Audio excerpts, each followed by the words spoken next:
So last video we talked about uh, the major roles that exist within Allied and within consulting in general, जिससे कि लोग पैसे बना सकते हैं as an employee, as an independent consultant, as a team owner, etc. ये उसी video की एक एक्सटेंशन है जिसमें हम ये देखने की कोशिश कर रहे हैं कि और क्या क्या तरीके हो सकते हैं जिससे आप अपनी इनकम बढ़ा सकते हैं. Um, and so let's start with you as an individual. Let's say you are a consultant or an employee tier one जो अपनी अर्निंग बढ़ाना चाह रहा है. So one very obvious thing is कि वो अपनी डिज़ाइन आर्किटेक्चर स्किल्स बढ़ाए, अपनी कम्युनिकेशन को बेहतर करे. This is very very typical. एक बंदा जिसको हम $10 में बेच सकते हैं with pad design communication skills, उसी को हम 15 से 20 से 30 में बेच सकते हैं अगर अपने डिज़ाइन और आर्किटेक्चर की नॉलेज और उसको कम्युनिकेट करने के तरीके वो इम्प्रूव करता रहे.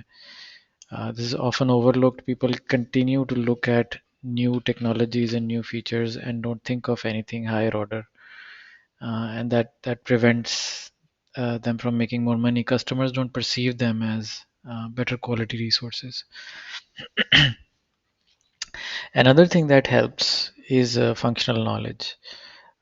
So अगर आप किसी ऐसे बंदे के साथ, किसी ऐसी कंपनी के साथ इंगेज करना चाहते हैं, आपका कस्टमर सप्लाई चेन का कोई प्रोडक्ट बना रहा है और आपकी सप्लाई चेन के अंदर बहुत डेप्थ है, या एचआर का प्रोडक्ट बना रहा है और आपकी एचआर में बहुत डेप्थ है, या फाइनेंस एक्सेट्रा, तो कुछ फंक्शनल एरिया है जिसको आप कह लें डिपार्टमेंट है कंपनी का, उसमें अगर आपकी प्रायर नॉलेज है तो that adds to your value in the eyes of the customer. Same thing with the industry knowledge. अगर आपने उस इंडस्ट्री में काम किया हुआ है तो customers generally like and prefer and value something along those lines. This is a bit hard to monetize, लेकिन ये बहरहाल exist करती है. There are entire companies built on this very premise. Another thing that I've noticed entitles people to demand higher rates is nationality. So if you're US national, उसी काम के आपको suddenly ज़्यादा पैसे मिलने शुरू हो जाते हैं, even if you are based offshore. The narrative really starts to justify this. I know a lot of companies within Pakistan who will present US faces and then execute everything offshore. But that entitlement, as much as I dislike it, does exist. It's a way of increasing your bill rates to customers. ये तो बातें थी if you as a person. एक हमने जो last video में बात की थी वो ये थी कि आप बजाते खुद एक फ़र्द के अपने आप को रिप्रेजेंट कर रहे हैं, तो there are limitations to how much you can scale that and how much you can increase your bill rates. The other way you can increase your earning is to increase the number of people that you represent. So in other words, building a team of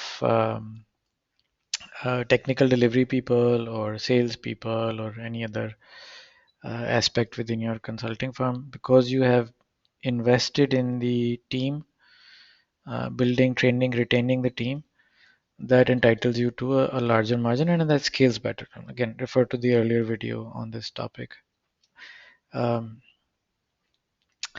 इसमें एक चीज़ जो important है वो delegation से related है. Obviously there are companies जहाँ ये chronic problem बन जाती है कि सीनियर लोग जो हैं वो किसी से नहीं करवाना चाहते काम. वो डेलीगेट या तो बिल्कुल नहीं करते या बहुत ज़्यादा कर देते हैं. If they don't delegate, you cannot scale the team out, and your unit margins will not really increase very much. Ideal teams should be like a pyramid, जहाँ नीचे एक base of low skill talent है, and then there's some higher order partner level people guiding these through. जो team leads हैं आपके, वो structure जो है वो resilient भी है, वो scalable भी है, और वो monetarily सबसे efficient भी है. But there is too much of this as well. There is over delegation, in which case your quality starts to suffer, and then your average lifetime of customer starts to drop, and then your cost of sales begins to increase. So that can become counterproductive too. But effectively delegating in the right balance within your teams is a very good way of increasing your average overall earnings. Um, Another thing I've noticed is in the promise of maturity of the team that you're selling. So आपका customer कहता है कि मुझे तुमसे एक dot net developer चाहिए अपने किसी काम के लिए। हम कहते हैं, ठीक है जी, ये है, ये इसका बिल रेट है। तो आप उसको एक बंदा दे देते हैं। अब वो कहता है कि आप जो है ना, अगर ये बंदा छोड़ के चला गया है, अब आप मुझे इसकी रिप्लेसमेंट दें, फ्री ऑफ कॉस्ट दें, क्योंकि मैंने तो आपसे एफटी लिया, मतलब मैंने तो आपसे बंदा खरीदा हुआ था। वो बंदा चला गया है, एक नया आ गया है, उसको कुछ आता नहीं है और शुरू से सब कुछ सिखाना पड़ेगा। तो this is your problem, this is not my problem. So what did you sell the customer? Did you sell him just one body as it is, रह जाए चली जाए, or did you sell him somebody with full context which you would be readily replacing? So जो team essentially आपने उसको बेची हुई है, या तो वो अनसस्टेनेबल सी सिंगल पर्सन टीम है, या वो फुली रिडंडेंट मच्योर मॉडल्स हैं जिसके अंदर आप रिप्लेसमेंट और कॉन्टेक्स्ट मेंटेन करते हैं और ट्रेनिंग के प्रोग्राम्स बनाते हैं, etcetera.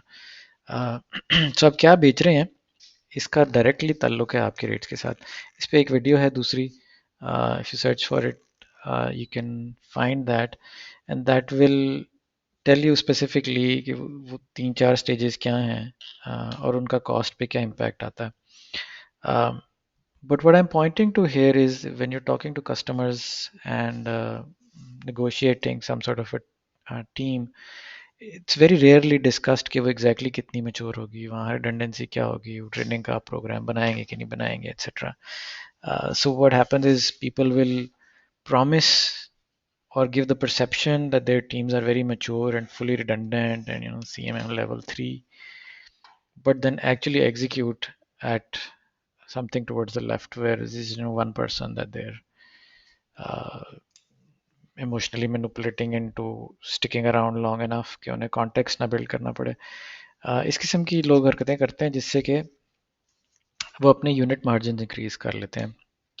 I'm not commenting on the ethics of doing something like this, but it's very common practice, and it is rarely felt as a problem, um, as long as somebody is taking responsibility. But if you drill into it, this is sort of one of the ways that they're actually generating value or making money.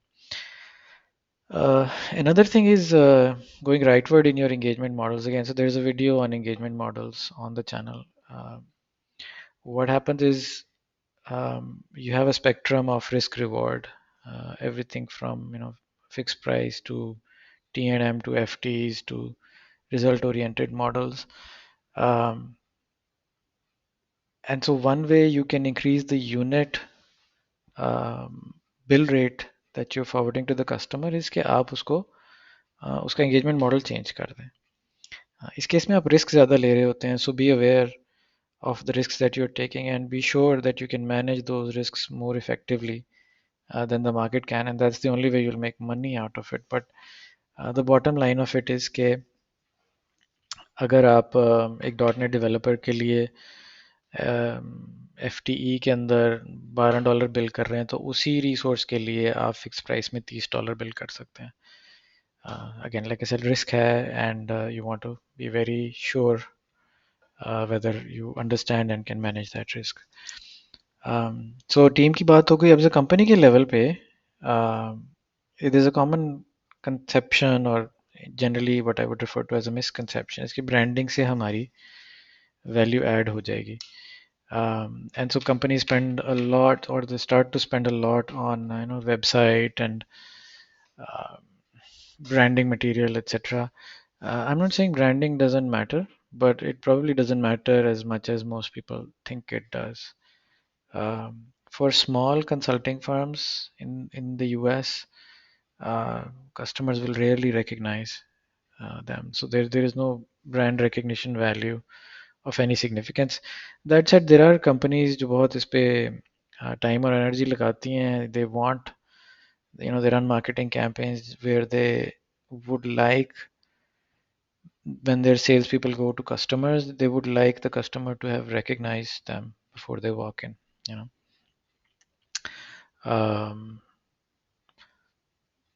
तो इससे थोड़ा सा फर्क पड़ता है लेकिन बहुत ज़्यादा नहीं पड़ता. Personally, I don't recommend anybody invest too much into it. Basic website, some decent collateral is probably good enough. And probably the last thing companies can do is to try and go up the value chain, um, up the food chain. So basically, if you look at the kind of work जो particularly offshore में आता है, वो कई दफ़ा दो दो तीन तीन हाथ उसके ऊपर होते हैं. कोई रिक्रूटर है, किसी कंसल्टिंग फर्म से सब कॉन्ट्रैक्ट हुआ हुआ है, उसके आगे एंड कस्टमर है, एंड कस्टमर्स के अंदर हायरार्कीज हैं of departments and locations, etc. So you want to try and go up the value chain. अगर दो तीन हाथों से हो गया, आपको काम मिल रहा है, तो obviously it's going to be lower rate. And so if you can go up the chain, that's always a better idea, although it does come with its own set of problems.